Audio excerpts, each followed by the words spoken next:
இது முக்கியமான தீர்மானமாக எடுத்திருக்கோம். மத சார்பற்ற கட்சிகளின் உதவியோடு மதத்தை நம்பி இருக்கின்ற கட்சிகளை அல்ல, மத சார்பற்ற கட்சிகளின் உதவியோடு மீண்டும் புரட்சித் தலைவி அம்மா அவர்களின் கொள்கைகளை கடைபிடிக்கும்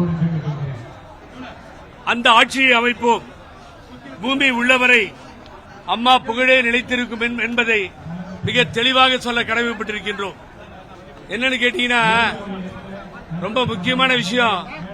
நீங்க எல்லாம் இப்போ ஓபிஎஸ் அண்ணன் சொன்னார், கட்சி ஆரம்பிக்க போறோம், நீங்க எல்லாம் கேட்டீங்க. அது போய் நான் சொன்னான்னு சொன்னார். ஏன் இப்படி மாறி மாறி பேசுறார் அண்ணன் தெரியல. அதை சொன்னது திரு வைத்தியலிங்கம் அவர்கள்.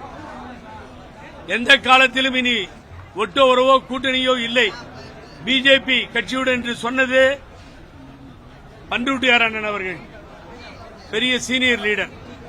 இதுக்கு ரெண்டுத்துக்கும் முரண்பாடா இப்ப நான் அமித்ஷாவை சந்திச்சு வந்தேன்னு சொன்னா, நான் உள்துறை அமைச்சர் அமித்ஷா அவர்கள் அதிமுக உள்கட்சி பிரச்சனையில் தலையிடுவதில்லை என்று சொன்னார்.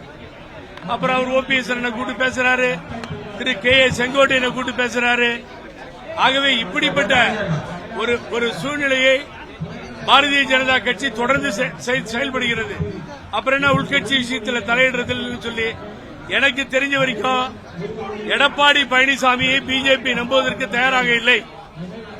ஆகவே ஓபிஎஸ் அண்ணனை கூப்பிட்டு ஒரு சரிசமமான இடத்தில் வைத்து நீங்க தயாராயிருங்க, எடப்பாடி பழனிசாமி முதுகுல குத்திட்டா நாங்க உங்க தலைமையில அதிமுகவை ஏற்றுக்கொள்கிறோம் என்று ஓபிஎஸ் இடம் அமித்ஷா பேசியதாக தெரிகிறது. ஆகவே இபிஎஸ்க்கு ஆல்டர்னேட்டிவா எல்லாத்தையும் ரெடி பண்ணிட்டு இருக்காங்க. ஏன்னா இபிஎஸ் முதுகுல குத்துவார் உங்களுக்கு தெரியும். ஆகவே இப்படிப்பட்ட சூழ்நிலை நிலவுகிறது தமிழகத்தில். மாறி மாறி பேசுகின்ற காட்சிகளை பார்க்கிறோம். அதிமுக தொண்டர்கள் உறுதியாக சொல்லுகிறோம், பாரதிய ஜனதா கட்சியோடு கூட்டணிக்கு செல்லுகின்ற தலைவர்கள் அதிமுக தொண்டர்களால் மொத்தமாக புறக்கணிக்கப்படுவார்கள்.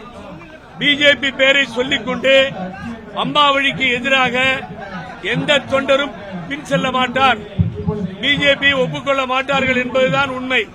ஆகவே அந்த வழியில் தான் நாங்கள் நின்று கொண்டிருக்கிறோம்.